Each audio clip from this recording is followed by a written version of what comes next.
Bonsoir à toutes et à tous et bienvenue pour cette avant-dernière séance du séminaire Transition en chirurgie et au bloc opératoire. Tout au long de ce séminaire, depuis le début de l'année, on a beaucoup évoqué cette question du bloc opératoire augmenté et on est d'ailleurs en partenariat avec la chaire d'innovation BOPA donc pour bloc opératoire augmenté. Et donc à l'issue un peu de ce séminaire, on voulait interroger un petit peu les premiers concernés et se demander finalement euh, qu'est-ce que c'était qu'augmenter les gens du bloc, qu'est-ce que ça signifiait très concrètement, quelles implications ça avait sur la pratique, sur la clinique, une implication aussi plus philosophique et éthique.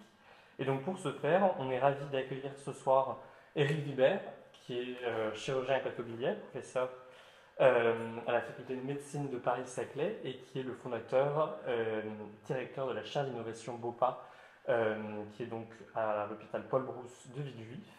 Et à ses côtés, Cynthia Fleury, qui est professeure au Conservatoire national des arts et métiers, qui est titulaire de la chaire Humanité et Santé, et également titulaire de la chaire de philosophie à l'hôpital du GHU Paris Psychiatrie et Neurosciences, chaire de philosophie de l'hôpital qui est donc impliquée dans ce projet de bloc opératoire augmenté. Sans plus attendre, je crois qu'Eric, c'est toi qui commence. Oui, c'est Eric qui commence sur vraiment le point sur le bloc et moi sur un côté plus méta de l'augmentation, de quoi l'augmentation est-elle le nom. Exact. Alors déjà, merci. Je suis très content de partager cette discussion avec Cynthia. Donc la question que tu m'as posée, c'est de quoi l'augmentation est-elle le nom? Alors en effet, le sujet, c'est quand on parle d'augmentation, ça implique qu'il faut avoir un point de départ, parce qu'on augmente à partir de quelque chose, et des outils de mesure pour savoir si on a augmenté ou pas. Et ça, c'est un vrai sujet dans mon métier, donc la chirurgie au sens large et la chirurgie du foie en particulier, c'est qu'il est nécessaire d'avoir des objectifs. Et les objectifs dont on parle, ce n'est pas uniquement des objectifs en termes de quantité de vie, c'est de plus en plus des objectifs en termes de qualité de vie, mais aussi maintenant des objectifs en termes de qualité de vie pour les soignants et qualité de vie pour la planète. C'est-à-dire qu'il y a aujourd'hui une intégration d'une multitude de endpoints, d'objectifs qui sont à définir, ce qui est beaucoup plus compliqué aujourd'hui que ça l'était il y a quelques années, puisque finalement il y a quelques années, lorsque quelqu'un avait un cancer du foie par exemple, eh bien on avait comme seul traitement la chirurgie. Et aujourd'hui, lorsqu'on a un malade qui a une tumeur du foie qui fait moins de 3 cm, eh bien, on peut faire de la chirurgie, on peut faire de la radiothérapie, on peut faire, même dans certains cas, de la radiomobilisation, donc des traitements endovasculaires qui ne sont pas des traitements chirurgicaux, qui a priori donnent des meilleurs résultats en termes de qualité de vie. Et tout le sujet, c'est de savoir si le delta qu'on va avoir en termes de quantité de vie en vaut la chandelle. Et aujourd'hui, on est dans des problématiques comme ça. Donc, il faut aujourd'hui avoir des objectifs qui sont beaucoup plus compliqués que ceux qu'on avait avant. Et clairement, on voit que au bloc opératoire, eh bien, en termes de résultats de sécurité patient, eh bien, on reste quand même à des choses qui ne sont pas tout à fait optimales. Et c'est d'autant plus compliqué dans ce contexte-là, puisque avant, lorsqu'on n'avait pas d'alternative thérapeutique, finalement, on n'avait pas un objectif de résultat puisqu'il n'y avait pas d'alternative. Là, de plus en plus, en fait, ces alternatives thérapeutiques nous obligent. Ça nous pousse à avoir des bons résultats parce que finalement, rétrospectivement, on aurait pu faire autrement et avec des résultats en termes de quantité de vie qui n'étaient pas franchement différents. Et en fait, moi, j'ai créé BOPA à la suite de ça. En fait, j'ai créé BOPA en me disant le monde est devenu beaucoup plus compliqué aujourd'hui qu'avant.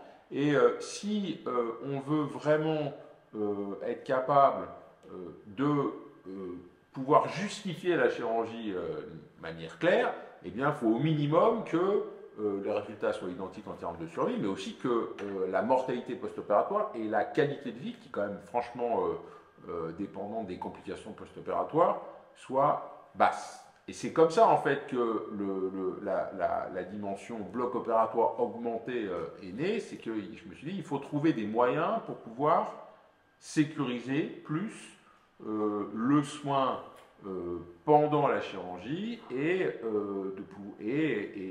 avec pour objectif évidemment de pouvoir améliorer la sécurité des soins. Donc, en fait,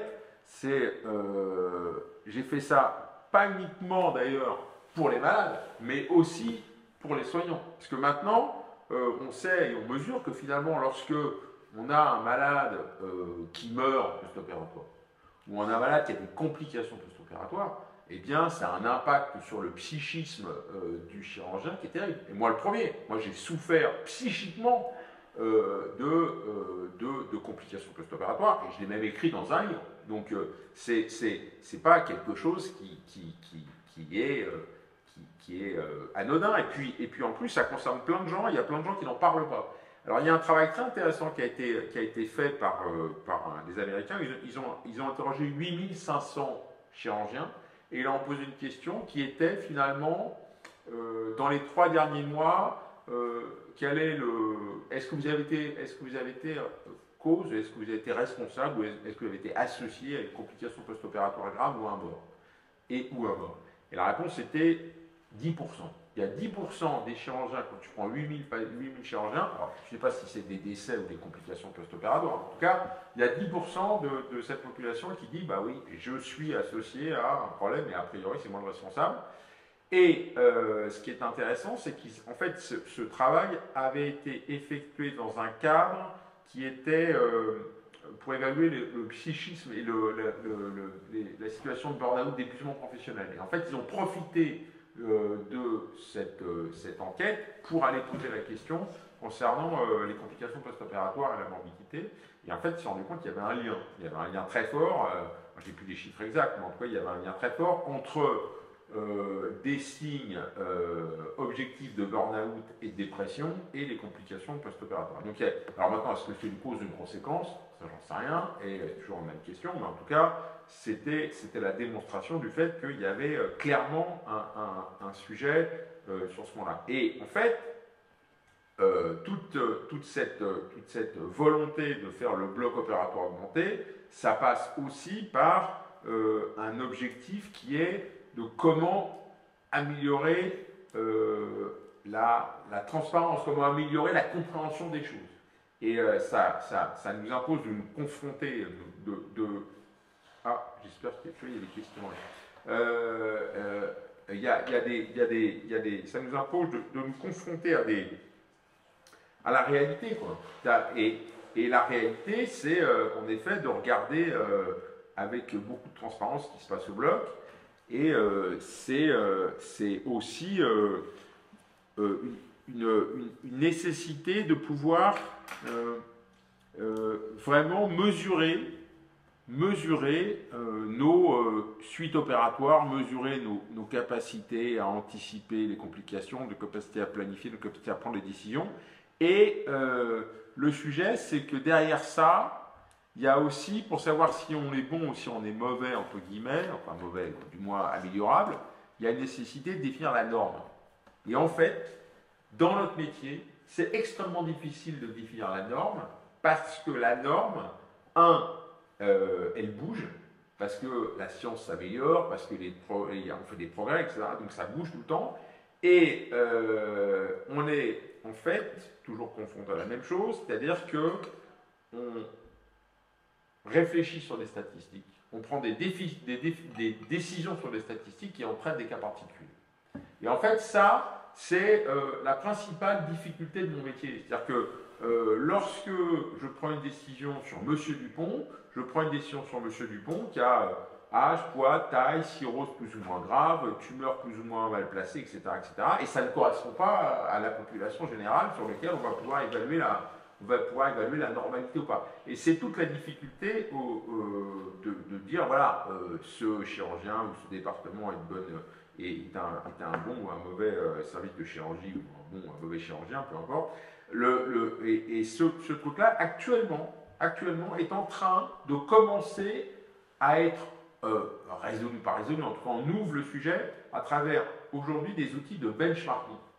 En fait, les outils de benchmarking de la qualité des soins, donc qui est nécessaire pour pouvoir justement définir l'augmentation, définir la qualité et l'objectif, c'est quelque chose qui vient du monde économique, qui consiste à prendre dans le domaine médical en tout cas, que des centres experts dans une spécialité, dans une pathologie. Alors, par exemple, récemment, il y a un benchmark qui a été fait dans le domaine de la chirurgie du cancer biliaire.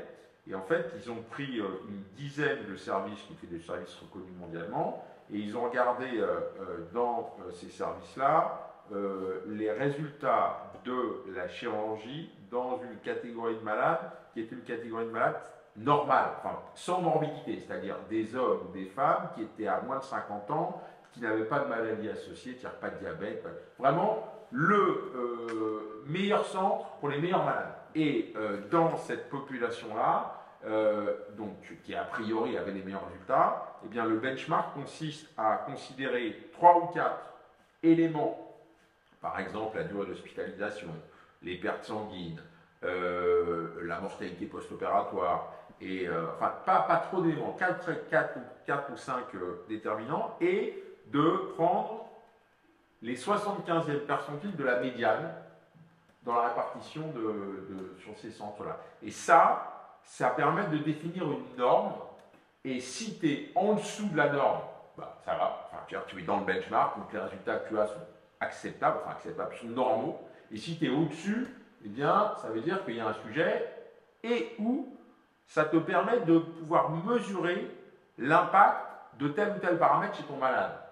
Et ça, c'est quelque chose où ça démontre bien le fait qu'on fait des efforts, la communauté fait des efforts pour justement essayer d'évaluer le mieux possible la normalité, et autour de cette normalité de rajouter des poids. Donc en fait, une fois que tu connais la norme, eh ben, tu peux regarder dans ta population de malades si ton résultat est bon ou pas. Donc tu sais si tu fais partie des centres experts ou pas en fonction de ça. Et après, tu vas analyser si dans ton groupe de malades, par exemple, ou même dans un plus grand groupe de malades, tu vas mesurer le diabète, tu vas mesurer le fait que c'est un vieux, le fait que c'est un jeune, le fait que je sais pas, il y a une cirrhose, pas une cirrhose, ça te permet de pouvoir mesurer les poids. Donc il y a aujourd'hui une vraie volonté quand même de pouvoir définir la norme. Et ce qui est intéressant, c'est que ce papier-là, qui est un papier qui a été publié il n'y a pas très longtemps, conclut en disant voilà, la mortalité, la norme de la mortalité post-opératoire dans le cholangiocarcinome périnéaire, c'est 13%. 13% de mortalité après une chirurgie pour un cancer biliaire. C'est énorme. 13% de mortalité, c'est un peu plus d'un mal sur 10. C'est énorme. Et alors, ce qui est hallucinant, c'est que j'ai fait une conf il y a je sais plus, un mois, même pas un mois, où j'ai présenté la chaire innovation VOPA en partant du principe que mon objectif, c'était justement d'essayer d'améliorer les choses, parce que clairement, il y avait un sujet. Et en disant, voilà, on ne peut pas dire que tout va bien, parce qu'on a 13% de mortalité après cancer biliaire, donc je veux bien qu'on dise que tout va bien, mais il y a un sujet. Il y a un sujet, et ce qui est extraordinaire, c'est que ça a été très mal ressenti, et on sentait vraiment qu'il y avait une différence entre, disons, les boomers, les gens qui étaient autour de, après 60 ans. Après 60 ans, tu vois, entre 60 et jusqu'à un peu plus de 70 ans, mais enfin, vraiment cette génération-là de chirurgiens qui sont proches de la retraite, et des gens plus jeunes. Mais on sent vraiment que, alors que j'en ai parlé, il y a beaucoup de gens qui me haïssent. Aujourd'hui, dans ce métier, il y a des gens qui me haïssent. Il y a des gens qui ne me parlent plus, qui ne m'invitent plus dans les congrès, parce qu'ils considèrent que je suis un traître, que j'ai été dire des choses qui n'étaient pas vraies. Et moi, j'ai simplement été dire, voilà, il y a 13% de mortalité pour un cancer des voies biliaires. Cette mortalité, c'est à peu près la même depuis 15 ans. Donc, il y a un sujet. Il faut, et l'argument qui est toujours donné, c'est de dire, en fait, la mortalité reste élevée parce qu'on pousse le bouchon. Et parce qu'avant, on n'opérait pas des gens âgés, avant, on n'opérait pas des gens qui avaient une cirrhose, maintenant, on pousse le bouchon. Alors, évidemment, comme on pousse le bouchon, la mortalité reste élevée. Et ça valait, c'était raisonnable de dire ça à partir du moment où tu n'avais pas d'alternative thérapeutique. Quand tu as des alternatives thérapeutiques, tu dis, bah, tu as poussé le bouchon, mais tu l'as poussé trop loin. Alors maintenant, pousser une fois le bouchon, why not? Mais le pousser souvent et pas réussir à diminuer le truc, c'est... Voilà. Et donc, c'est de là vraiment qu'est venue cette volonté de se dire, essayons d'augmenter le bloc opératoire au sens large. Et en considérant que la problématique, évidemment, n'était pas que chirurgicale, puisque la prise en charge d'un malade, c'est vraiment, je parle que du péropératoire même, hein, je parle vraiment pas beaucoup du pré-op et du post-op. En péropératoire, c'est l'association de plusieurs personnes, c'est des chirurgiens, des anesthésistes, des infirmières anesthésistes, des infirmières de bloc opératoire qui nous passent ces instruments. Donc c'est vraiment toute une population qui nécessite d'être augmentée. Et cette augmentation, et c'est comme ça qu'on essaye de la pousser à BOPA, c'est une augmentation qui va probablement passer par du numérique, mais cette augmentation numérique, elle doit être obligatoirement accompagnée par une réflexion humaine. Parce que si le numérique vient pour augmenter les gens, et les gens considèrent que de toute façon, ils vont très très bien, ils n'ont pas besoin d'être augmentés, ben ça ne fonctionnera jamais. Et c'est pour ça que l'objectif de BOPA, c'est de faire non pas de l'intelligence artificielle, où on a l'impression qu'on va avoir un machin qui va remplacer un humain, un chirurgien, une intelligence artificielle, et parler plutôt d'intelligence augmentée, parce que pour avoir beaucoup travaillé sur le sujet, finalement, le numérique, au moins au bloc opératoire, et ce qu'on appelle habituellement l'intelligence artificielle, ça fait ni plus ni moins que augmenter la vue, augmenter la parole, ce genre de choses. Mais en tout cas, ça ne le remplace pas. Et voilà, donc c'était vraiment l'objectif de ce travail de BOPA, c'était d'être capable d'augmenter le bloc opératoire au sens large avec un objectif de mieux voir, mieux comprendre des situations inédites, mieux anticiper les conséquences de nos actes, mieux se souvenir et transmettre. Parce qu'en fait, aujourd'hui, on se trompe parce que on sous-évalue des problèmes chez les malades. C'est-à-dire qu'en fait, le gros sujet, le sujet le plus important de mon métier, et c'est très compliqué, c'est de définir la complexité. Pourquoi? Parce que, en fait, lorsqu'on a un expert, lorsqu'on est un expert, eh bien, et qu'on prend en charge un malade complexe et qu'on a anticipé le fait que ce malade était complexe, on met en marche les choses pour que les choses se passent bien. Et donc c'est une opération qui va aller plus doucement, c'est une opération qu'on va faire avec un panel d'anesthésistes plus important pour être capable de pouvoir justement prévoir les choses, etc. etc. Et aujourd'hui, cette notion de complexité, elle est vachement difficile à définir parce que pour savoir que c'est complexe, il faut être expert. Et le sujet, c'est qu'aujourd'hui, les malades qui justement ont des mauvais résultats, les malades chez qui ça ne se passe pas bien souvent, c'est des malades c'est des gens qui sont pris en charge par des chirurgiens, qui sont d'ailleurs parfois des experts, on se trompe aussi, hein, qui ont mal anticipé la complexité. Donc, alors, tu peux mal anticiper la complexité parce que même en étant expert, bah, tu t'es pas rendu compte que la tumeur n'était pas placée exactement où elle était, et tu l'anticipes d'autant plus mal que tu n'es pas expert.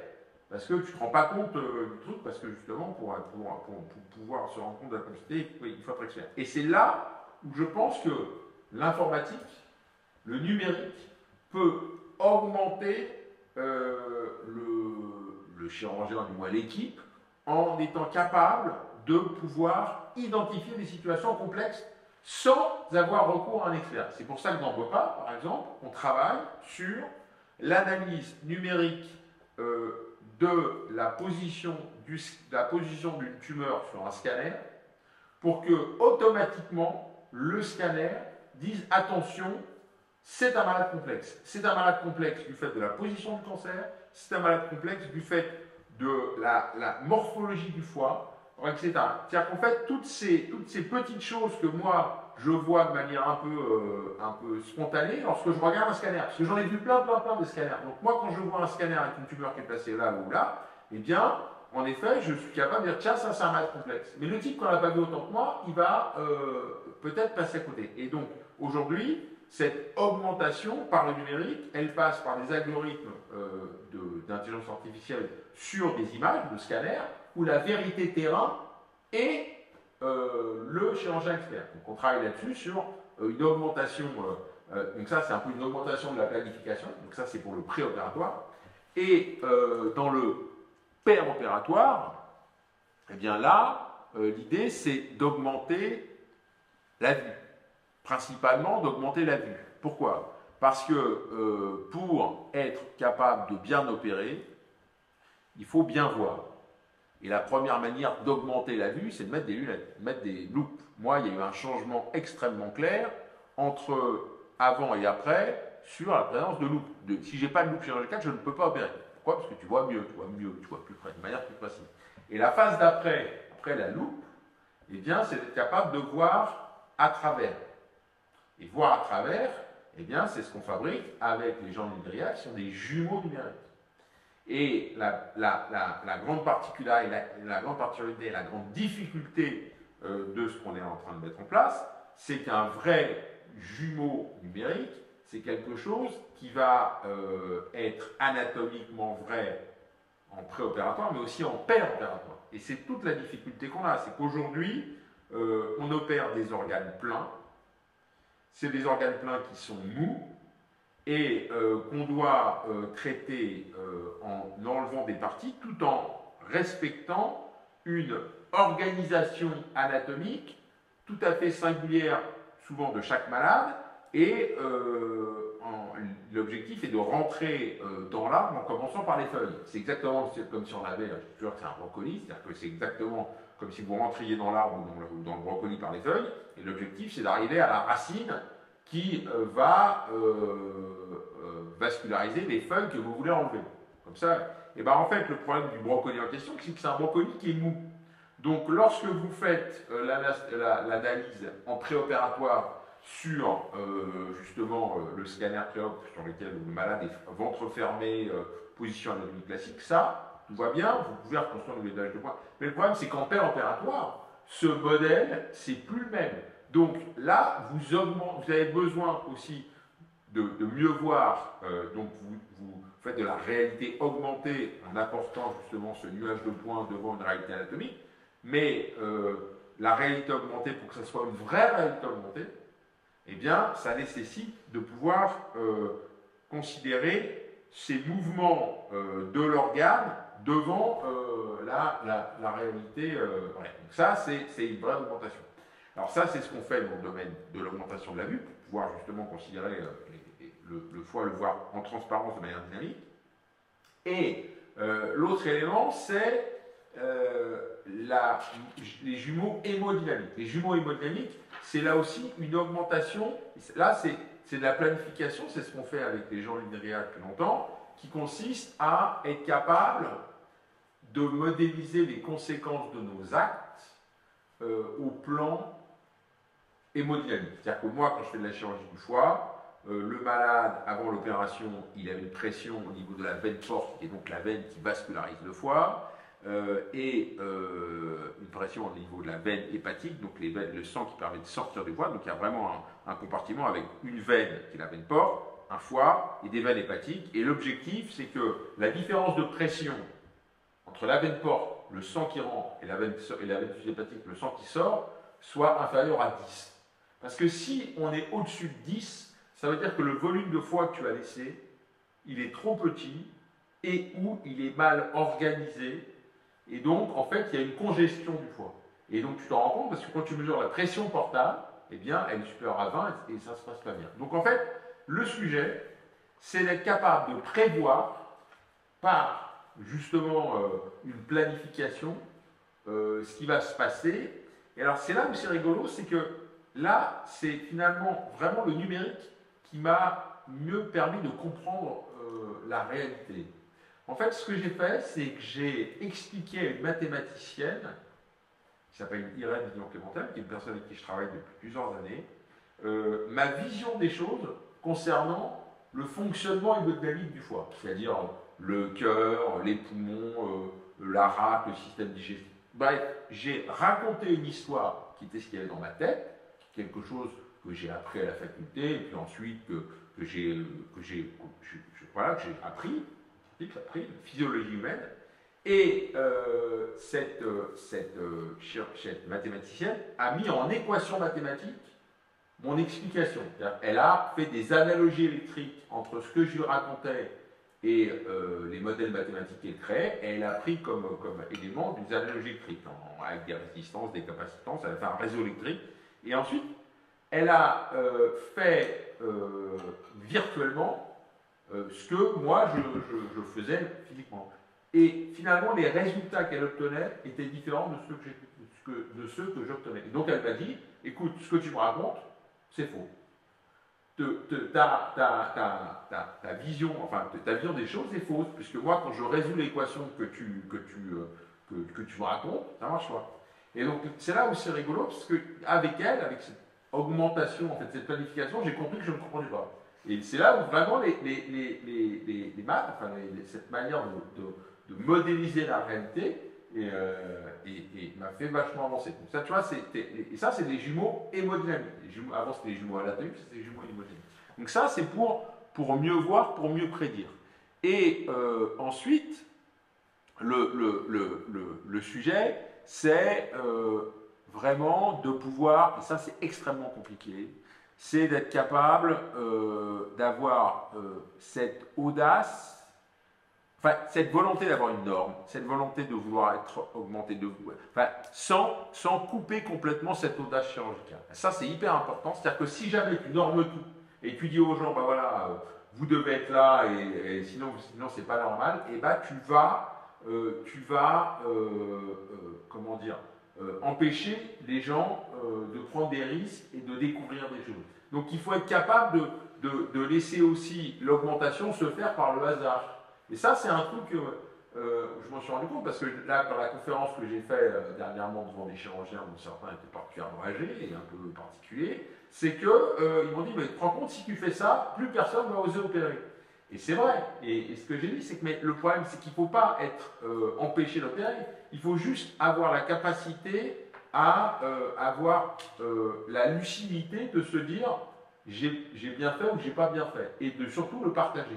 Et ça, c'est un truc qui est extrêmement difficile, parce que y a un truc qu'on ne sait pas faire nous, que ça va pas faire les pilotes d'avion, mais nous on ne sait pas le faire, c'est d'être capable de partager les erreurs. C'est-à-dire qu'en fait l'idée c'est comment je fais aujourd'hui pour être capable d'informer l'ensemble de la communauté du fait que dans une situation comme ça, on peut faire ça et ça comme connerie. Et ça, même si humainement on avait envie de le faire, technologiquement c'est super difficile. Donc ça c'est la limite de l'augmentation. On peut s'augmenter nous, mais comment on va faire pour augmenter les autres par justement cette volonté de transmettre, ça je ne sais pas encore comment on va faire, c'est compliqué. Hein. Et en tout cas il y a cette volonté de le faire dans nos pas. Voilà, donc au total, si on devait résumer de quoi l'augmentation est-elle le nom, eh bien, pour moi, vraiment, le sujet, c'est déjà d'avoir des objectifs. Et aujourd'hui, on voit bien que dans le domaine médical et au bloc opératoire en particulier, ce n'est pas uniquement la quantité, c'est aussi la qualité, et ça nécessite donc d'avoir des suites opératoires très simples. Ces suites opératoires très simples, elles nous imposent vraiment d'avoir la capacité à prévoir, parce qu'en fait ça ne se passe pas bien lorsqu'on l'a mal anticipé, lorsqu'on a mal évalué la complexité, et donc la suite de BOPA, c'est un très gros projet qu'on est actuellement en train de porter avec un gros industriel de l'informatique, Capgemini pour ne pas le nommer, qui a pour objectif de faire ce qu'on appelle ADOR, Augmented Data of Operating Room. ADOR, c'est un très gros projet qui s'intègre dans un projet européen à plusieurs millions d'euros, dans lequel on va déployer des solutions logicielles pour planifier des opérations, suivre des opérations opératoires, suivre des opérations, et analyser rétrospectivement des opérations. Et on va faire ça en étant conscient de l'impact environnemental que ça peut avoir. Parce qu'en fait, si on veut faire ce genre de choses aujourd'hui, ça nécessite des puissances de calcul très importantes. Et ces puissances de calcul très importantes, elles nécessitent aujourd'hui également le cloud, enfin, des gros serveurs à divers et variés à différents endroits. Et ça, outre le fait que c'est consommateur d'énergie, eh bien, il y a des problèmes de positionnement des data, etc., de souveraineté numérique. Et donc, l'objectif de ce projet qui est basé sur une technologie qui s'appelle le Edge Computing, c'est d'être capable de pouvoir faire communiquer des ordinateurs qui sont les uns à côté des autres. Parce que si par exemple j'envoie maintenant un mail à Cynthia, il va passer par les États-Unis, il va revenir chez elle. Et donc là, l'idée, c'est de pouvoir baser toute cette technologie numérique autour du bloc opératoire sur la planification suivi par, mais en utilisant des techniques de edge computing qui vont permettre de faire de l'économie et de la sobriété numérique. Et c'est pour ça que ce projet me plaît, parce que c'est un projet qui est extrêmement ambitieux d'un point de vue numérique, avec planification très haute définition pour l'ensemble des acteurs pour faire un storyboard de l'opération. Ensuite, le storyboard de l'opération est suivi par un ordinateur qui va faire de la vision par ordinateur et qui va nous proposer de la réalité augmentée si jamais on est embêté et si jamais on sort du storyboard qui est envisagé, qui va nous proposer de la téléexpertise chirurgicale si jamais on est embêté, et qui va aussi, derrière, analyser la capacité du chirurgien à opérer correctement à partir d'analyse d'images.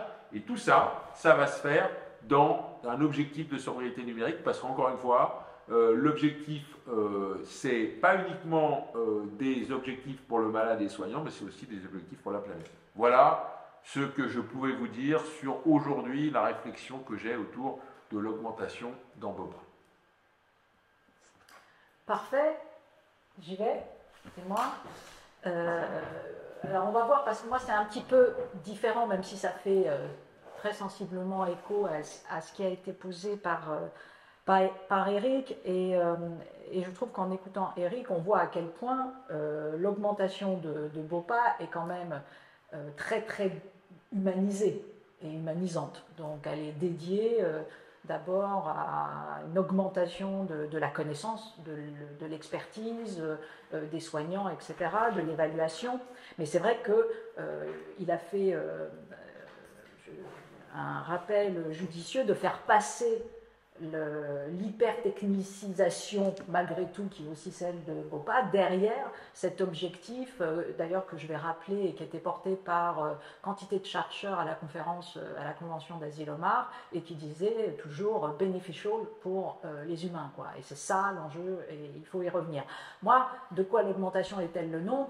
Ben justement, on va aller pas que sur la réparation, on va être aussi sur quelque chose qui est peut-être plus fantasmatique, mais qui malgré tout nourrit quantité d'esprit, et nourrit également quantité de marché financier.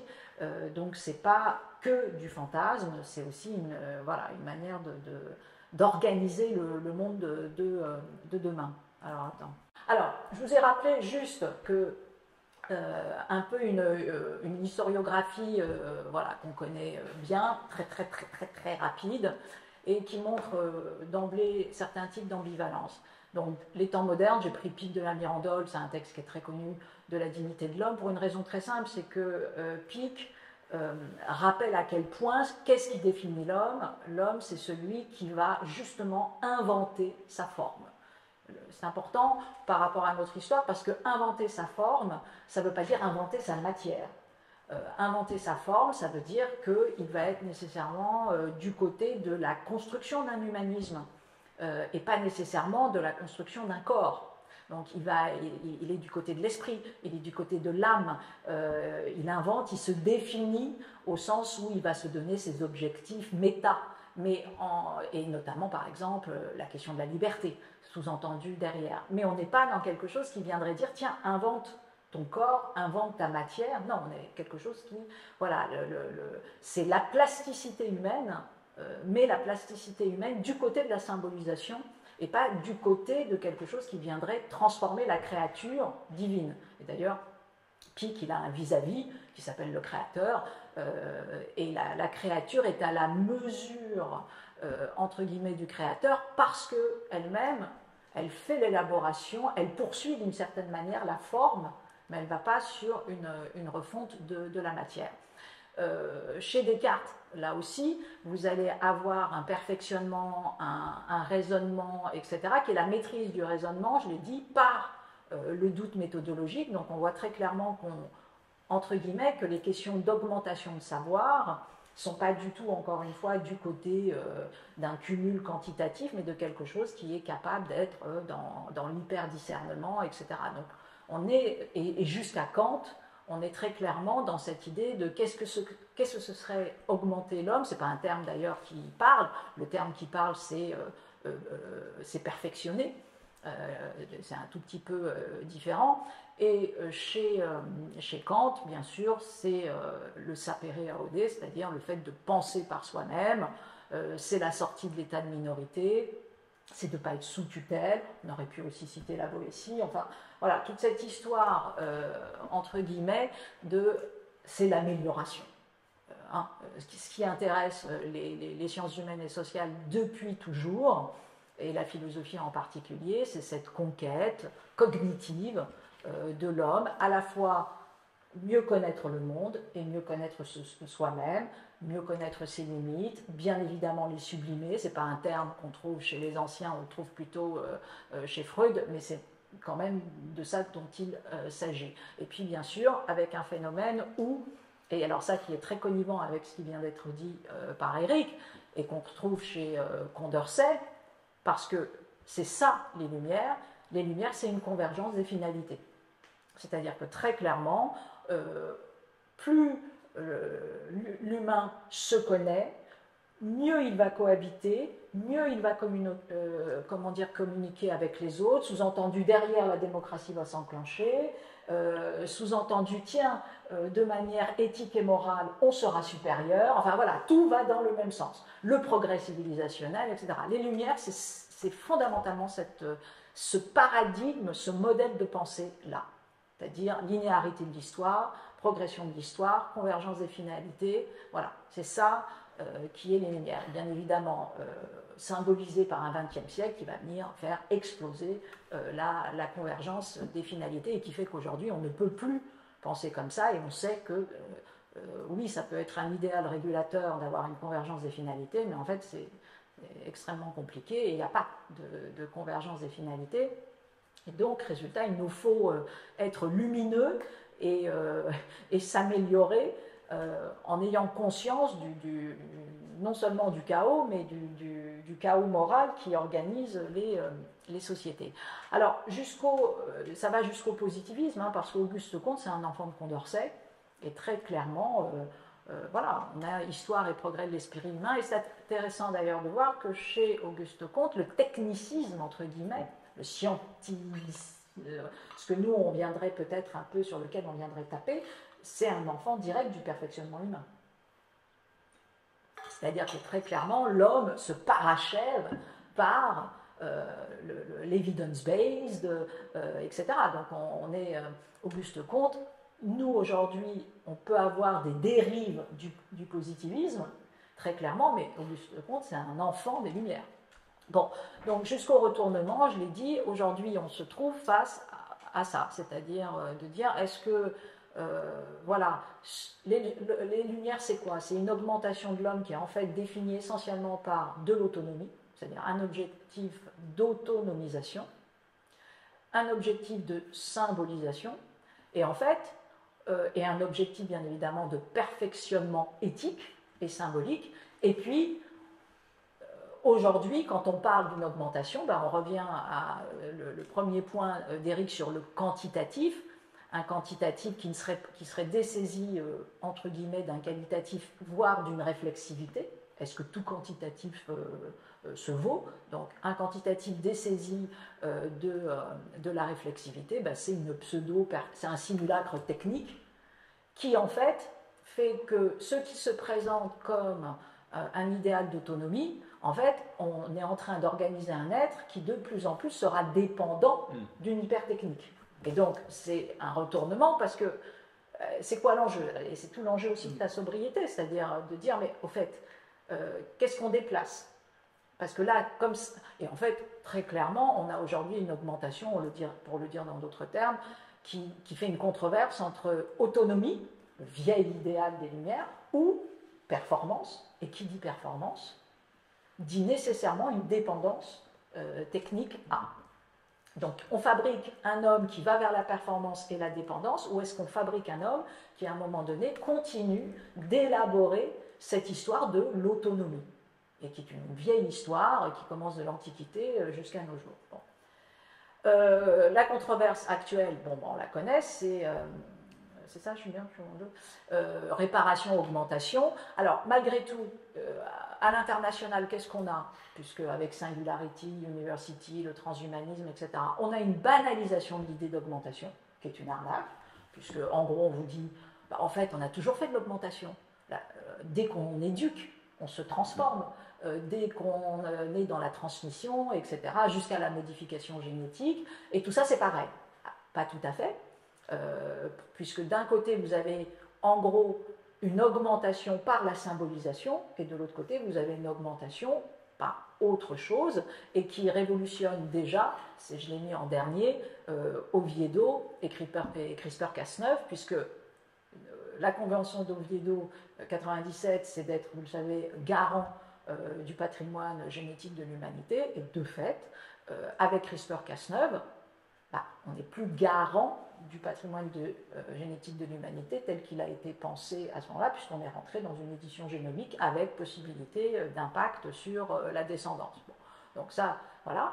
Et puis par ailleurs, on a une banalisation de l'idée d'augmentation, on a une idéalisation de l'augmentation, très souvent, et j'ai donné juste un exemple, là, qui est sorti d'un article, et qui est une banalisation, par exemple, du remplacement prothétique, où, en fait, on invisibilise très, très souvent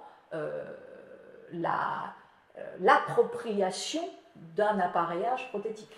Par exemple, je ne donnais que ça, mais c'est-à-dire qu'on vit de manière très fantasmatique encore cette idée d'une augmentation qui immédiatement serait qualitative, alors qu'il y a fondamentalement quantité de difficultés à aller vers cette greffe, pour le dire, voilà. Ça ne veut pas dire qu'il faut l'abandonner, mais ça veut dire qu'on sera d'autant plus garant d'une humanisation de l'augmentation, et puis même d'une possibilité de cette augmentation, si on va sur la vérité de cette appropriation très très humaine et qui est tout sauf ça. Donc on vit dans ça. Par ailleurs, il y a une troisième grande question qui est celle du transhumanisme et qui, alors, elle fait qu'on bascule dans un autre type d'idéologie, qui n'est pas que la réparation, etc., et qui est de dire, en fait, voilà, l'homme n'a pas à se transformer par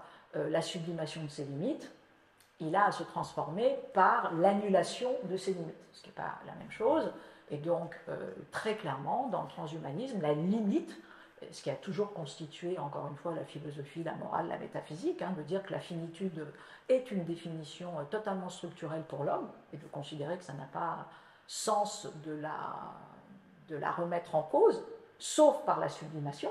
Et donc c'est pour ça qu'il y a les œuvres, c'est pour ça qu'il y a l'art, c'est pour ça qu'il y a l'éducation, c'est pour ça qu'il y a une construction de l'éternité par, entre guillemets, la culture, mais qu'on ne bascule pas dans un species technica, on ne bascule pas dans un post-humain. Le transhumanisme dit non. Nous, on pense éventuellement que la limite n'est pas structurelle pour l'homme, ce qui est malgré tout une vraie question. C'est pour ça que je la pose philosophiquement parlant. Et puis, bien sûr, autre point qui n'est pas simple dans le transhumanisme, quel modèle de justice sociale derrière l'augmentation, puisque il faut comprendre que le transhumanisme, ce n'est pas simplement un projet technique, c'est un projet politique, voilà, puisque très clairement, il est posé dans le manifeste transhumaniste un droit à l'augmentation. Et un droit à l'augmentation, ça pose très clairement la question de la norme. Au sens de, très bien, mais alors à partir de quand on rembourse les uns, les autres, voilà, qu'est-ce que c'est? Et là, de fait, on a pour l'instant un territoire vierge du côté transhumaniste sur ce modèle de justice sociale. C'est quoi la mutualisation et l'organisation de la solidarité sociale autour d'un droit à l'augmentation? Parce qu'on voit un droit à la réparation, ce qui malgré tout constitue un peu notre société d'aujourd'hui, mais à partir du moment où il s'agit de simplement s'augmenter, on met où la barre? Bon, donc ça c'est un point, et j'ai juste rappelé là, à partir d'un article, effectivement, que c'était... Alors malgré tout, c'est très intéressant, parce que, voilà, vous avez tous ceux qui montrent bien comment on est sur des économies totalement délirantes. Quand on va du côté de Touch Bionics, où on est sur voilà, en gros le prix moyen d'une prothèse, et puis au contraire, comment dire, de plus en plus des Handy Labs, donc des collectifs citoyens, si j'ose dire, qui commencent à travailler sur d'autres types de prothèses pour essayer d'être au rendez-vous, non pas de ce droit à l'augmentation, mais au minimum d'une réparation la plus élaborée possible. Et à ce moment-là, ça veut dire qu'il faut changer très clairement de modèle économique, en tout cas pour le patient.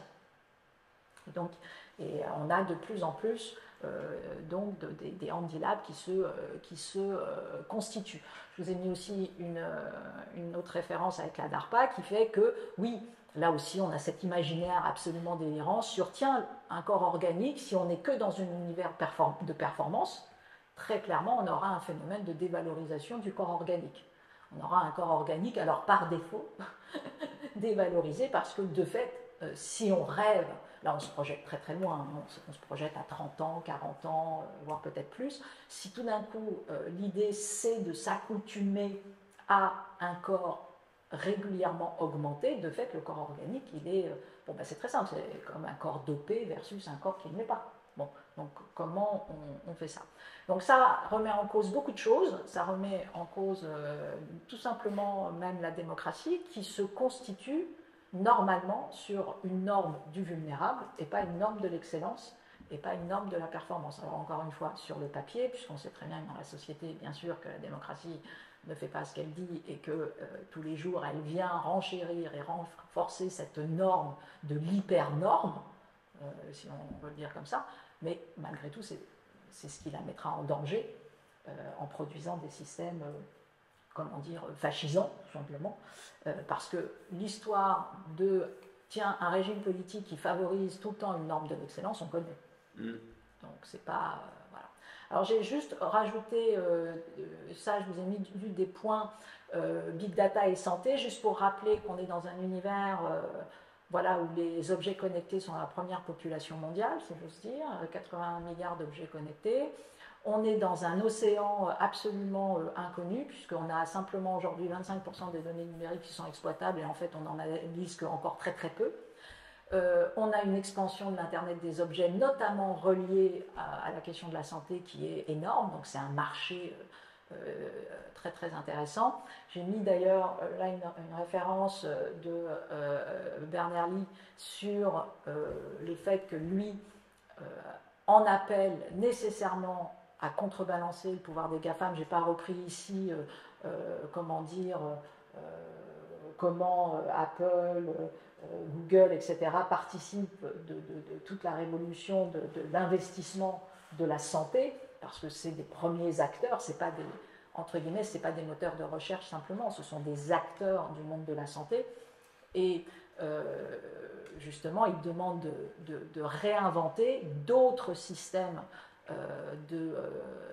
comment dire, de social linked data, c'est-à-dire en gros de venir, c'est une question de souveraineté, c'est pas qu'une question de souveraineté numérique, hein, c'est une question de demain, si, c'est un petit peu ça, mais de souveraineté citoyenne, plus que de souveraineté numérique au sens de ça, c'est-à-dire de véritablement produire demain un web qui protège absolument la confidentialité des données, et notamment, pourquoi? Parce que toute donnée, c'est ce que j'ai mis à la fin, de toute façon, toute donnée aujourd'hui, en fait, est une donnée personnelle, et donc est une donnée de santé.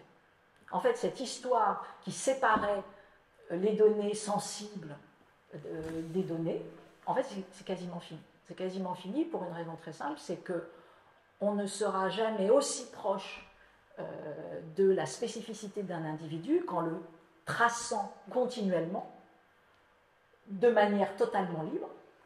Et on voit très bien qu'on va vers ça.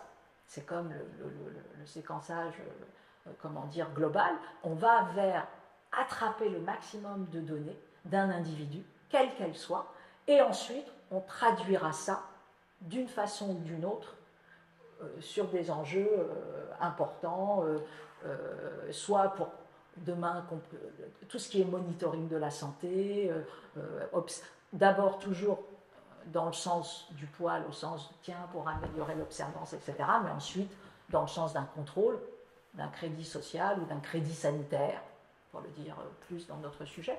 Donc, voilà, c'est ça l'augmentation. Et il faut bien comprendre que l'augmentation, c'est ça aussi. Ce n'est pas simplement de l'autre côté, c'est une augmentation de la surveillance.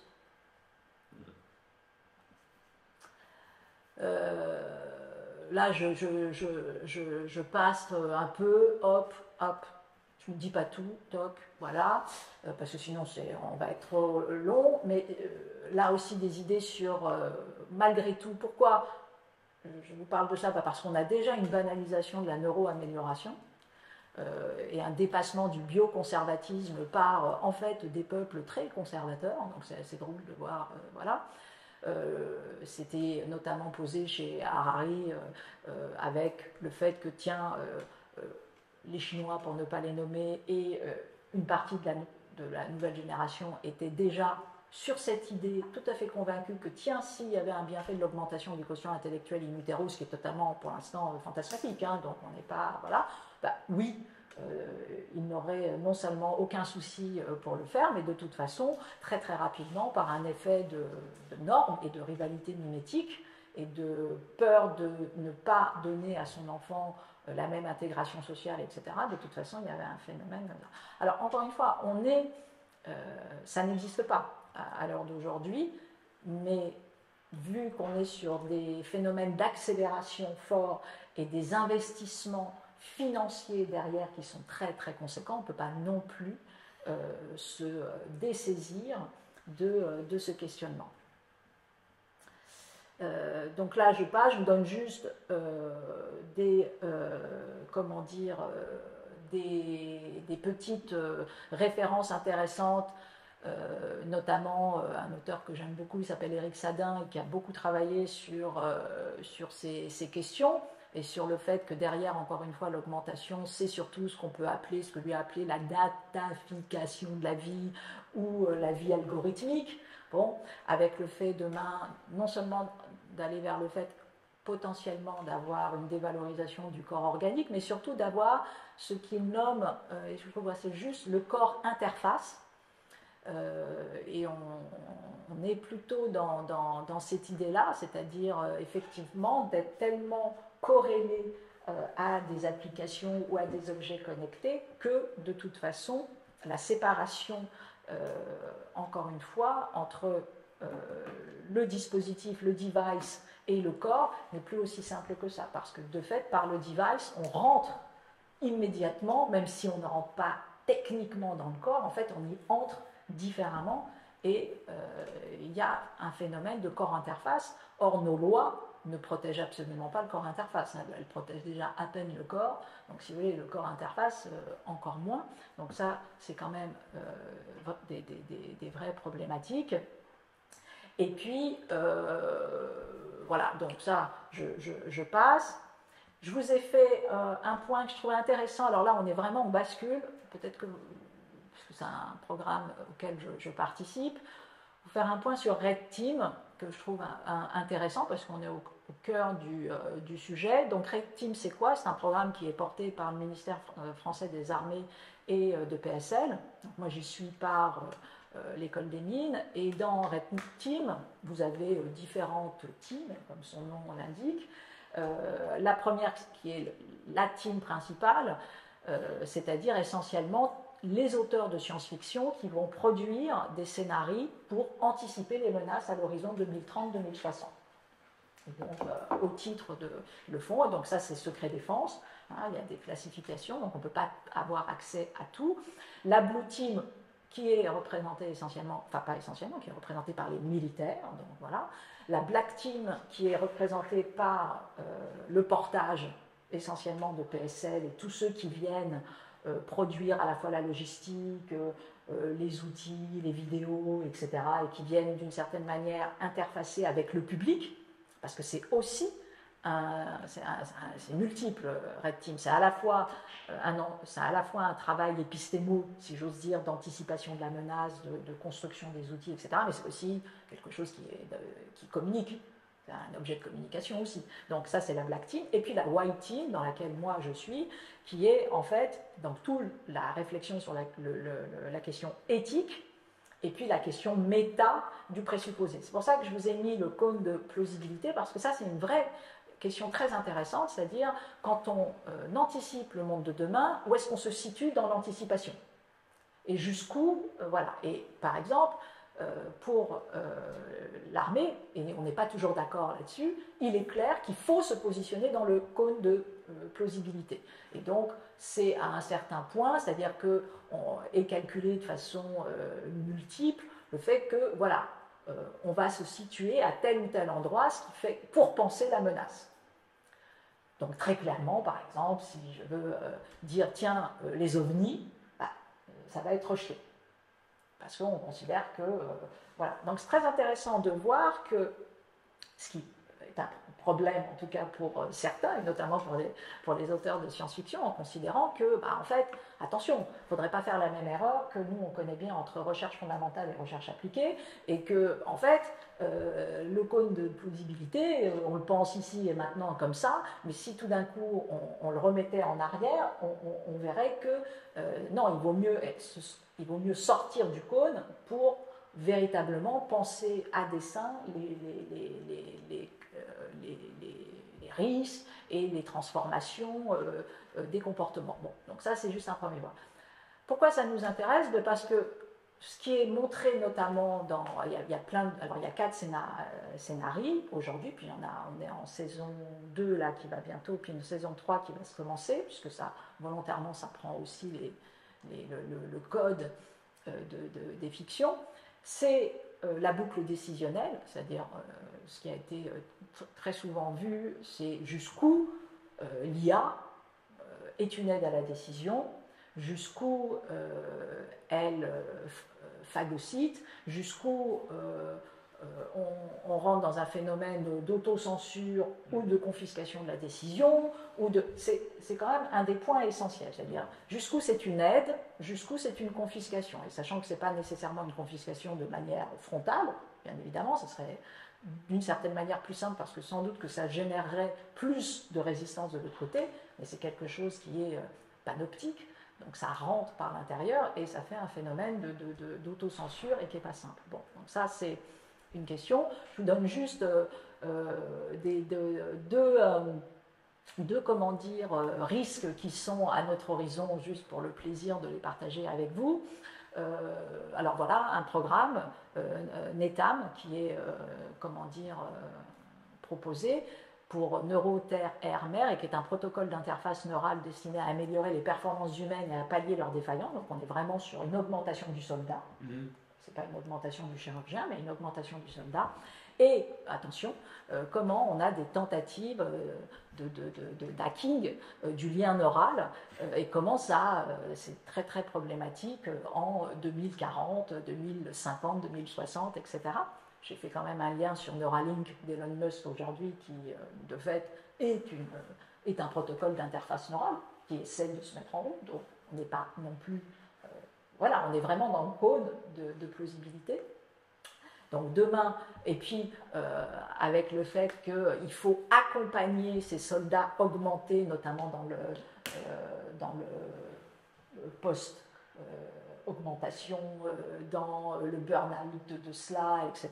Donc ça, c'est des choses sur lesquelles... voilà. Et puis une autre menace qui est très, elle aussi, scénographiée, qui est la création de réseaux de services et de safe spheres. Alors ça, c'est très intéressant, puisqu'en gros, ça serait de penser une balkanisation du réel, au sens où demain, avec la possibilité d'augmenter la vue ou de permettre à chacun, à ce moment-là, on pourrait venir... Alors, encore une fois, rien de nouveau, puisque ce phénomène de safe sphere, normalement, il se fait naturellement. Ça s'appelle un préjugé, si j'ose dire.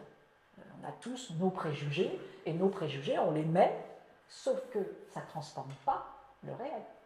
Là, tout d'un coup, s'il s'agit de matérialiser mes préjugés pour me protéger, tout d'un coup, je fais disparaître, je mets mes lunettes, et tout d'un coup, je fais disparaître le pan entier de la réalité commune. Et après, j'y suis mieux. Donc, c'est ça. Alors, au départ, je fais ces safe spheres pour des bulles de réalité alternatives, sorte de boost perceptifs qui permettent une ludification du monde avec un risque prononcé de balkanisation du réel. Voilà, ok. Mais dans un deuxième temps, ça peut être pas simplement la ludification du réel, c'est que je peux aller sur des communautés politiques, etc., etc. Donc voilà comme ça des scénarios qui sont pensés sur demain.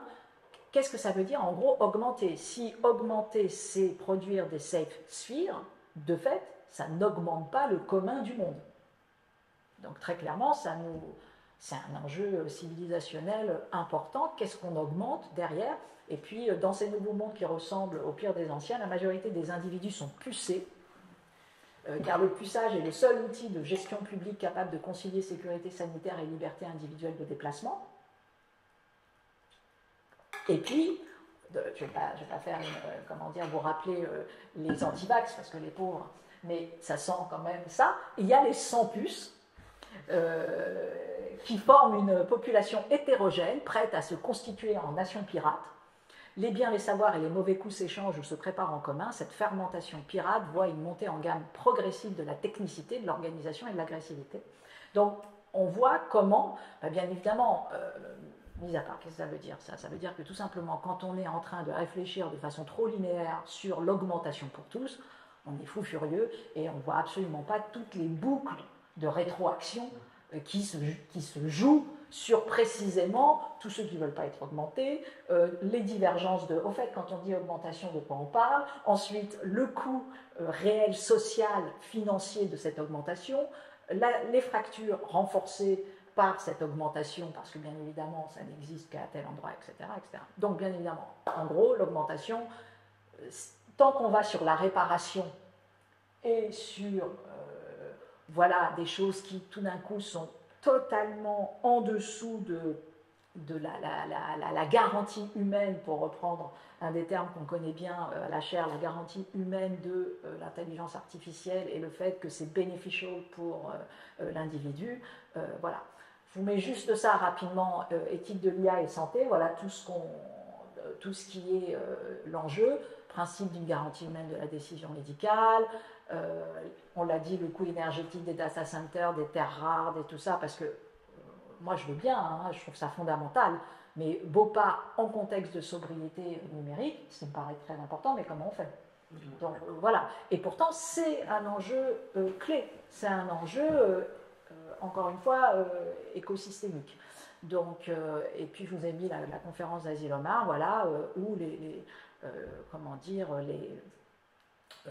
data scientists, neuroscientifiques, informaticiens, entre guillemets, du monde entier s'étaient réunis et continuent de se réunir régulièrement, à Montréal et ailleurs, et rappellent, c'est le premier article, que voilà, normalement, on doit sortir, c'est ça, on doit sortir du fantasme de la neutralité de la technique. C'est une vieille question en philosophie. La technique n'est pas neutre, de fait, et donc comme elle n'est pas neutre, puisqu'elle est elle est créée par les hommes, etc., par tous les biais cognitifs, émotionnels, tout ce que vous voulez, comme elle n'est pas neutre, on arrête de croire qu'on fait de l'intelligence non orientée, on fait de l'intelligence orientée, et on fait une intelligence beneficial pour l'humain et pour le soin. Donc, ethics by design, etc. Je laisse... parce que je termine. Et puis, donc, ça aussi c'est intéressant parce que l'augmentation, on se rend compte que à partir du moment où on définit, tout dépend comment on définit l'augmentation. Si on définit l'augmentation, encore une fois, du côté, on l'a dit, de la performance, de la surveillance, on va aller vers une transformation de l'éthique. Donc, c'est l'augmentation technique qui va venir reconfigurer de manière très très forte l'éthique, et en gros l'éthique ça sera Bentham. point barre, c'est-à-dire la conception utilitariste de l'éthique, et c'est ça qui remontera en force. Or, malgré tout, ce n'est pas ce qu'on préfère. Ce qu'on préfère dans les démocraties et même humainement, c'est l'éthique aristotélicienne. Donc attention d'avoir toujours une technicité qui fait qu'on va pouvoir renforcer plutôt les éthiques jurisprudentielles que plutôt les éthiques utilitaristes du grand nombre, de la priorisation, du tri, de la stat, etc., etc.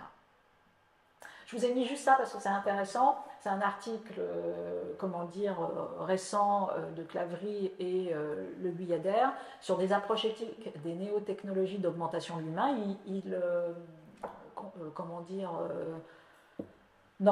Classifient, font une typologie de 3 grands axes de l'augmentation. La dimension donc user experience, qui est celle de la simplification des technologies, par exemple celle de l'augmentation du combattant, du spécialiste dans son environnement opérationnel, tel que s'appliquant au fantassin du futur, au pilote dans son cockpit, au contrôleur avec cet écran, à l'opérateur avec son cobot, etc. Donc ça, ou du chirurgien dont le diagnostic et l'action sont aidés, guidés ou assurés par les technologies. Donc ça, c'est une première axe d'augmentation. La dimension knowledge exchange, qui est relative à l'augmentation des systèmes collaboratifs, command and control du futur, partage des représentations, réalité augmentée, partage holographique, etc., les outils de la représentation commune. Et puis, la dernière, qui est alors elle, ce dont on a parlé de façon plus transhumaniste et cyborg, si j'ose dire, qui est la dimension hybridity for human expansion, c'est-à-dire en gros, on ouvre sur l'interface corps-machine, l'anthropotechnique, le génie génomique, le transhumanisme, etc., etc. Et donc toute la difficulté du man-machine teaming, man-machine pairing, etc. Donc ça, c'est... voilà. Et puis, dernier point, là aussi quand même, pour vous montrer que ça existe déjà, moi je ne savais pas.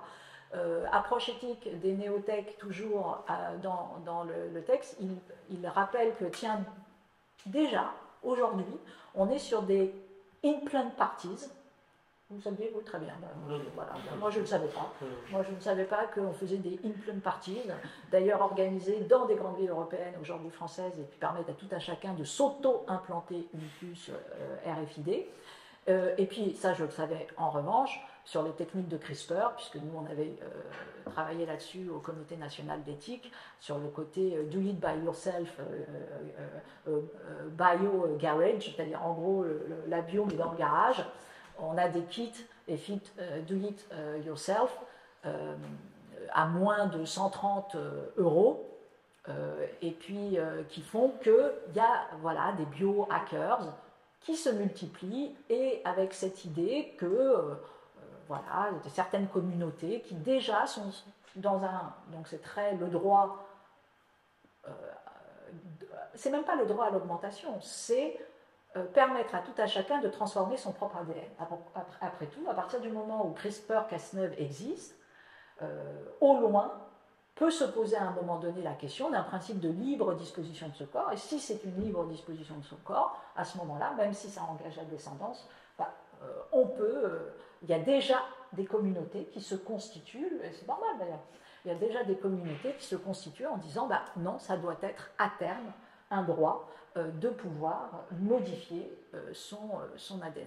Et puis de l'autre côté, bien évidemment, en fait, on se rend compte que l'augmentation pensée comme ça, c'est en fait de l'hyper-normalisation, c'est ce que tu disais, c'est-à-dire essentiellement de la construction de la dépendance à la technique, voilà, et des techniques qui non pas nous libèrent, mais au contraire nous obligent chaque fois à nous conformer encore à des idéaux typiques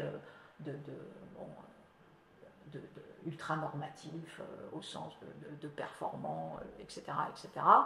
Donc, voilà. Donc, en ce sens, nous n'allons pas assister à l'avènement d'une médecine d'amélioration, mais bien plus significativement au sacre d'une médecine d'adaptation, donc en plus avec un revers pour la médecine qui est de devenir prestataire, entre guillemets, de cette volonté d'hypertechnicité. médicaments constituant le trait d'union entre les transformations normatives évoquées et l'extension du marché de la santé. L'humain augmenté est avant tout un humain biomédicalisé, adaptable aux exigences indéfiniment modulables d'une société axée sur la performance. Donc encore une fois, c'est loin, mais pas si loin. Je termine ici pour conclure. Voilà, on l'a vu, les implications éthiques de l'augmentation, attention, donc, de la définition juste de l'augmentation, problématique sur la boucle décisionnelle, confiscation de la décision ou pas, la question de la remplaçabilité, tu l'as dit, voilà, la chire augmentée, pas chire remplacée, hein, versus le complémentaire, et en fait on voit que il nous faut en fait vraiment de plus en plus mettre l'accent sur l'investissement en recherche, sur la complémentarité des intelligences humaines et artificielles. Quand même un vrai danger, et qui est déjà bien enclenché, sur l'accentuation de la biologisation de la vie, parce que dès qu'on fait du quantified self et de la data, ben on fait de la biologisation de la vie, donc il faut faire attention. On fait de l'accentuation, et c'est déjà, alors là on n'a pas besoin d'être en 2030, on est en 2022, et c'est, oui, le monitoring de la vie, de la santé, le panoptique, le nouvel âge technique de la réification, oui, il faut faire attention. Donc renforcement du biais utilitariste de la morale. Et alors, contre ça, toujours, vraiment, alors oui, Bopa et chaire de philo, hein, oui, les rapports humains, éthiques, etc. Parce que moi, j'étais toujours étonnée de voir qu'on fait en fait assez peu d'evidence-based beneficial techniques. Hein, on a tendance à se dire, bah, c'est possible, c'est souhaitable, alors qu'on est vent comme ça sur les textes cliniques, les machins, on fait hyper attention avant d'envoyer un truc sur le marché, heureusement d'ailleurs, on a tous des tests, on a quasiment, fondamentalement, aucun. Avec le numérique, ben non, on fonctionne très, sans aucun garde-fou, hein, on balance ça, on n'a pas de test clinique de la bienfaisance d'un algorithme, par exemple.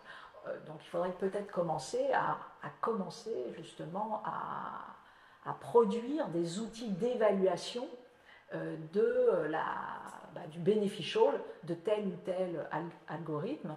Et puis aussi, bon, c'était d'ailleurs posé dans le rapport Villani, hein, ça fait pas, bon, ça va pas changer le monde, mais une conference of parties sur ces questions, elle semble quand même assez importante, puisqu'on sait très bien que voilà, si on ne vient pas calmer l'hyperconcurrence, et si on ne vient pas un tout petit peu conventionner à l'international, de toute façon, ethics by design, ça sera un vœu pieux, puisque de l'autre côté, on aura une course voilà, qui n'est pas tenable. Voilà. Et ben, c'est nous qui vous remercions. Voilà. Donc merci beaucoup Cynthia. Peut-être juste avant de donner la parole aux personnes qui sont en ligne, petite question sur, tu avais évoqué au début la différence entre perfectionnement et augmentation, peut-être juste revenir là-dessus. Et finalement on peut se demander, est-ce que le paradigme de l'augmentation c'est un paradigme assez individualiste, et à l'heure où l'éthique environnementale, l'éthique du gars nous amène à renoncer à s'appuyer sur autrui, souligne nos interdépendances permanentes, est-ce que finalement avec l'augmentation on n'est pas dans quelque chose, dans un culte de la performance solo qui nous apprend à croître toujours plus plutôt qu'à renoncer alors qu'on est dans un monde fini, avec capacité... Alors, oui et non, dans la mesure où, non, on peut tout à fait avoir un volet populationnel de l'augmentation demain, et je dirais même que ça serait le plus dangereux, très clairement. Et c'est tout sauf improbable. Je veux dire, voilà, vous avez un État type Chine demain qui considère que, j'en sais rien, il faut pucer les individus, ou il faut que ceci ou cela sur une question de vue, de machin, etc. Ou qu'il faut faire du CRISPR-Cas9 parce qu'il y a tel gène qui est considéré comme pathogène, dangereux, que sais-je, etc. Donc, non, pour moi, le volet populationnel de l'augmentation, il est bien plus, entre guillemets, dangereux que le volet individualisant, qui de fait est, bon, voilà, non, le changement de paradigme, il est là. Et pour moi, d'une certaine manière, il est pas si... enfin, pour moi, non, à la lecture des revues de littérature, il n'est pas si impossible, hein, encore une fois, parce qu'on a des biais utilitaristes, sécuritaires très forts, on a des failles systémiques, et donc très clairement, sous couvert, on l'a vu, hein, sous couvert de protéger une population, d'assurer sa santé, etc., on peut avoir à terme ce genre de gestes. Et donc, la différence entre le perfectionnement et le perfectionnement, c'est la notion tout simplement philosophique portée par les temps modernes et les Lumières, qui est tout simplement de considérer que, on fait que le perfectionnement, c'est l'autre nom de l'esprit critique. Si on veut être un peu rapide, le perfectionnement de l'homme, c'est cet exercice réflexif, autoréflexif sur soi, toujours, mais ça veut dire qu'on ne se corrige pas, si vous voulez, par l'algorithme. On se corrige par soi-même. Donc, c'est pas la réflexivité produite par l'algorithme qui va me dire comment j'organise mon comportement, ma façon de voir les choses, etc. Or, on est demain devant cette petite controverse de dire, après tout, si l'algorithme me connaît mieux que moi-même, après tout, ça n'a pas tellement de sens de ne pas respecter ce... Voilà, donc on n'y est pas, parce que l'algorithme, aujourd'hui, il y a de tels biais que nous, il ne le connaît pas, voilà. Mais encore une fois, on réfléchit, nous, à des endroits, si j'ose dire, élitistes, protégés, les chercheurs, etc., dans des systèmes où la communication n'est pas la même, sur justement des populations qui sont plus captives d'un pouvoir central plus conséquent, etc., il n'y aura pas du tout le même type de résistance, ou alors une résistance qui passera par les nations pirates, etc., c'est-à-dire par de l'agressivité et de l'hostilité forte, mais sinon, la résistance, elle suivra et ça sera la nouvelle norme. Donc, voilà. Éric, est-ce que tout ce que dit Cynthia te fait réagir Non, oui, ça me fait réagir. Non, mais je réfléchissais justement à la finitude, à l'annulation des limites, là, la problématique, parce que c'est une problématique à laquelle on est toujours confronté. C'est-à-dire que nous, il y a ce sentiment de pouvoir, pardon, les gens immortels, mais de prolonger la vie constamment. C'est-à-dire que de se dire, en particulier quand tu fais de la transplantation, parce que la transplantation, c'est vraiment quelque chose où tu as l'impression de changer le moteur. C'est-à-dire que tu remplaces un organe, aujourd'hui c'est le foie, demain le cœur, le foie, le rein, enfin il y a plein de choses. Il y a même des gens qui réfléchissent à transplanter des corps. Il y a un bonhomme qui veut transplanter un corps sur un tétraplégique. Donc le sujet, c'est qu'on est toujours en train de pousser les limites. Donc en fait, c'est toute la difficulté, oui, en effet, c'est pas tout à fait pareil, mais quand tu disais on se sublime par l'art, par la littérature, et par la science. Par la science, non, tu repousses. Tu repousses tout le temps le truc, quoi. Mais peut-être que aussi il faut avoir cette nécessité d'admettre cette finitude et de dire qu'on ne peut pas continuer. Et on ne peut pas continuer aussi, même, je reviens, parce qu'en ce moment l'écologie me tient très à cœur. Là je flippais parce que j'ai regardé, il fait 50 degrés en Inde. Enfin, tu vois, c'est une réalité, ça commence vraiment à devenir. C'est plus du fantasme, quoi, c'est aujourd'hui.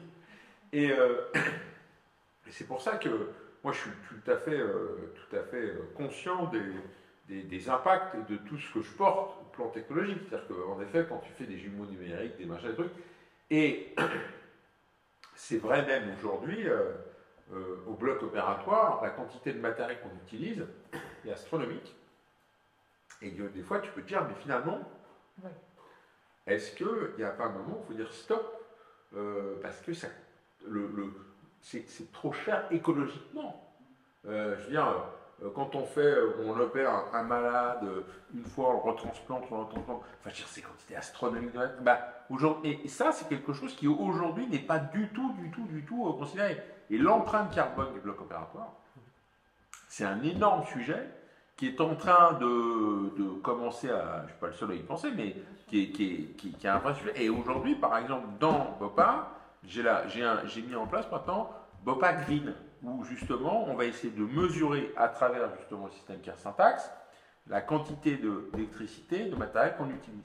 Et voilà, donc la question, c'est est-ce que justement, voilà, considérer cette nécessité, il y a des limites. Il y a des limites, il faut accepter ces limites, et puis il faut dire, bah, voilà, je peux pas, il y a des choses qu'on peut pas, et qu'on pourrait faire, mais qu'on ne doit pas faire, parce que c'est ça le truc, c'est que est-ce que être raisonnable, c'est justement accepter d'arrêter d'augmenter. Oui, oui, non, mais ça c'est des vraies questions, et c'est très très difficile. C'est ça, mais quand tu es devant le bonhomme, ou la bonne femme qui a un cancer, un machin, un truc, qui te dit c'est vachement difficile, et on pousse, on n'arrête pas de pousser le bouchon. Moi je regarde des gens qui ont 10 ans, on fait des immunothérapies qui valent des bras, et à chaque fois, tu te dis, bah voilà, je suis en train de sauver Monsieur Dupont-Durand, et donc je sauve.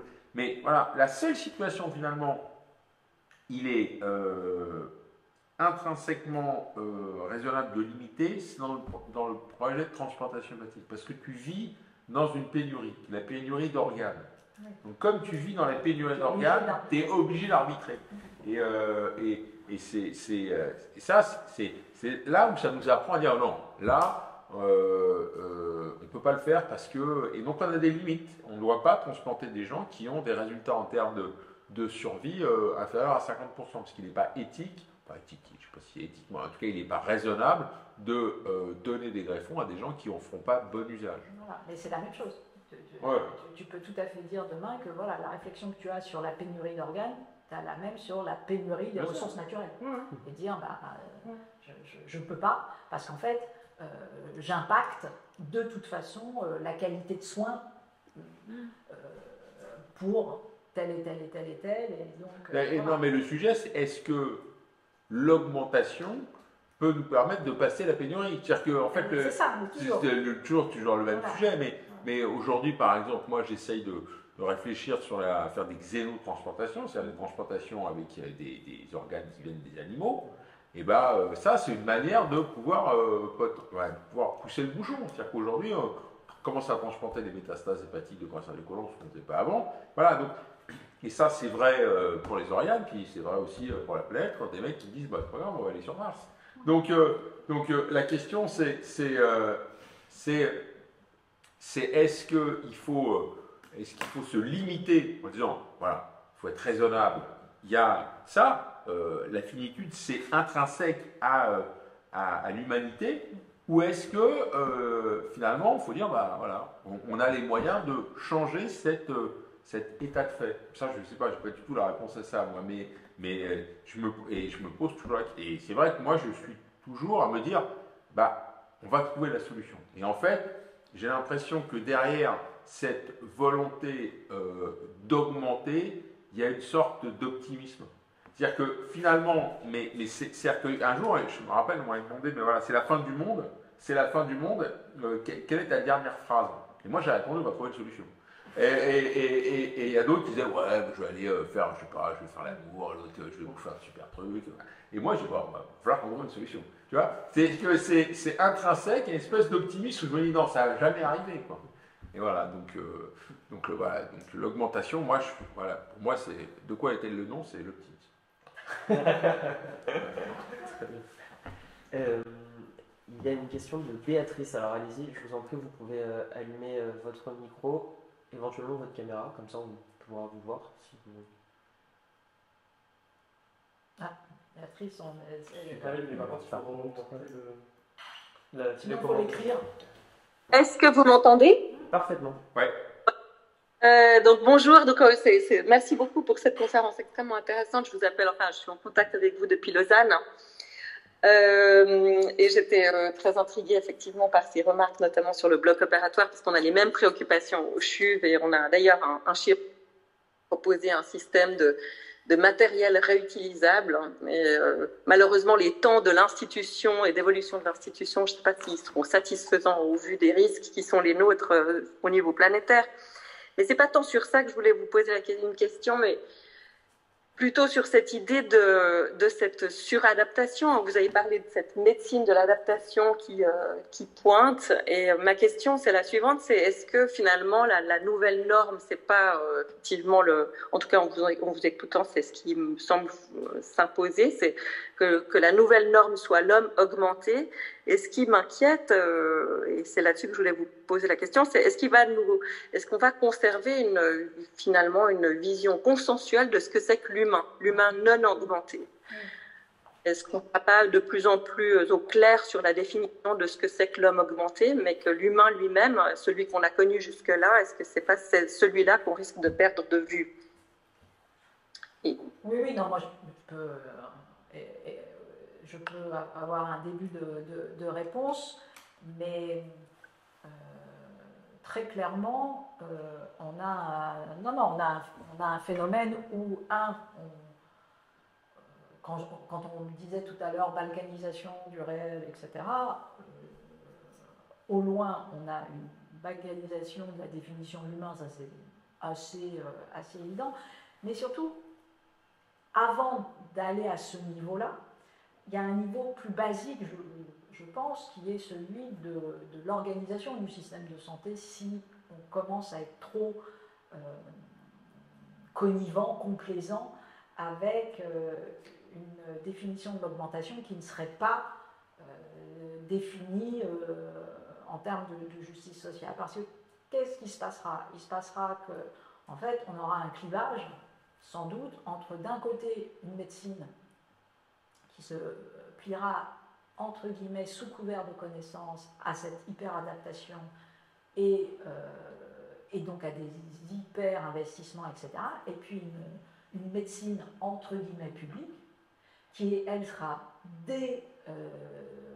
démonétarisée, c'est-à-dire elle sera vidée de son argent, et elle viendra de plus en plus fonctionner avec un humain vaguement réparé, mais qui sera nivelé. Et donc c'est quand même, c'est plus le modèle de justice sociale qu'on a derrière à préserver que encore la définition non consensuelle, etc., même si les deux sont liés. Donc voilà, donc ça c'est...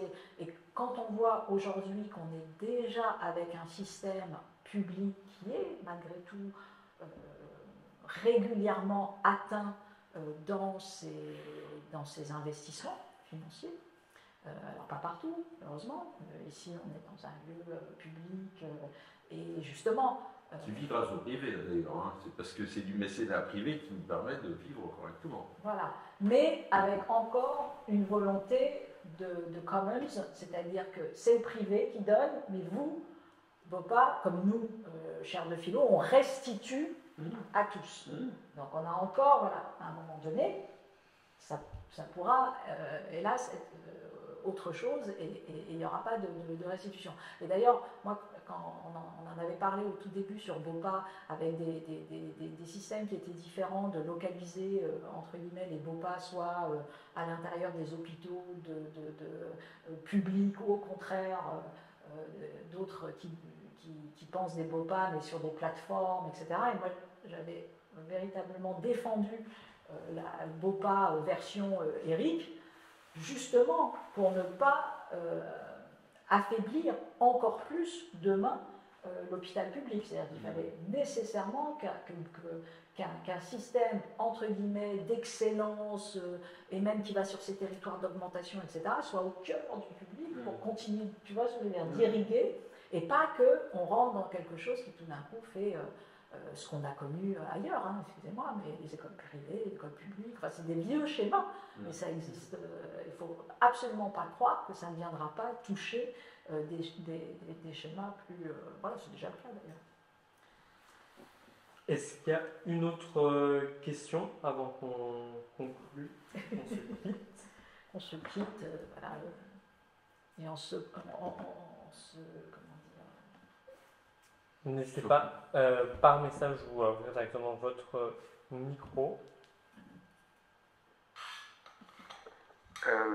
Bonjour, c'est pas une question, je voulais vous remercier pour ces deux interventions et je rejoindrai, je suis Pierre-Antoine Chardel, je suis à l'Institut Mines Télécom En tant que philosophe et sociologue et chercheur à l'HESS, je travaille sur l'éthique du numérique et ce qui vient d'être dit me semble extrêmement intéressant. Je pense que plus l'augmentation pour le soin sera mise en avant, et plus on se rendra compte de la vacuité de l'augmentation à l'infini, je dirais sans clébos. L'augmentation telle qu'elle est l'objet d'une marchandisation. Voilà, ça me paraît extrêmement important de ne pas confondre l'augmentation avec la perte de sens. Et ce qui a été dit par Éric Vibert, initialement, l'augmentation pour mieux voir, mieux comprendre, mieux anticiper, redonne du sens beaucoup à ces dimensions, d'innovation. Et une question, mais une question extrêmement difficile, comment faire face à la réification lorsqu'il y a un marché autour d'elle, un marché global. Je crois beaucoup aussi aux vertus de l'éthique d'Aristote, de la médiété, mais on voit bien comment il y a tout un défi qui consiste à faire face au marché de l'augmentation avec le transhumanisme et comment y répondre dans le monde global. Voilà. Mais c'est une question ouverte, hein, c'est pas une réponse en 5 minutes. Hein. Non, mais voilà. moi, c'est ce que j'avais mis C'est plus des questions que je partage, voilà. Merci. Non, je réfléchissais à la notion d'innovation, dont je ne peux plus entendre ce mot tellement il m'insupporte là maintenant. Et en fait, et pourtant c'est écrit là, charme d'innovation, mais en fait, quand il y a un truc qui a un peu disparu, c'est progrès. Et en fait, on prononce innovation parce que comme ça, bon, si on progresse pas, on n'y est pour rien parce qu'on n'a pas parlé de progrès. Et en fait, je ne sais plus qui m'a dit ça, c'est pas Étienne Klein, enfin, je ne sais plus je crois que c'est Étienne Klein. Et c'est vrai, c'est-à-dire que, et c'est depuis d'ailleurs cette réflexion tout à fait pertinente avec la différence qu'il y avait entre innovation et le progrès que je me suis posé la question du problème écologique et que j'ai monté le truc. Et encore une fois, moi je pense que la suite de l'histoire, quand on voit la quantité de data là, qui sont là, puis qui sont de plus en plus présentes, etc., ça passera par la sobriété numérique. C'est hyper important. Et aujourd'hui, il faut qu'on trouve des moyens pour pouvoir échanger des données sans leur faire des millions de kilomètres. C'est pour ça que tout ce qui se développe aujourd'hui, un truc qui s'appelle le edge computing, qui est vraiment le fait de pouvoir faire communiquer des outils lorsqu'ils sont à proximité sans passer par des clouds, est vachement important. Voilà. Et ça, je pense que ça, c'est une vraie notion de progrès, parce que sinon, en effet, on va tous cramer. Oui, rapidement, comment dire, parce que c'est extrêmement compliqué, ce sont des batailles. Moi, j'ai simplement dit voilà, qu'il y a des versants à la fois internationaux. Je pense quand même que, sincèrement, la nécessité déjà de produire des grands dialogues à l'international sur ces questions-là, on l'a fait pour le climat et malgré tout, c'est quand même important parce que, donc, même si je n'ai absolument aucune vision irénique, candide des Conference of Parties, je pense quand même que c'est une obligation d'agenda, de tentative d'agenda un peu commun sur ces questions et surtout de quelques règles minimales ensemble. Après c'est très simple, hein, il y a multiples techniques, de l'entrisme. Nous, par exemple, on fait de l'entrisme à Bopa. Bon, alors tant mieux avec ta totale connivence, mais je veux dire par là que demain, c'est ça, c'est-à-dire que partout où il y a ce fameux grand marché financier, investissement, etc., il faudra que les sciences humaines et sociales et les humanités numériques, elles s'insèrent et elles fassent de l'entrisme. Voilà, moi j'ai toujours défendu l'entrisme, il y a d'autres qui défendent des fractures plus radicales, etc.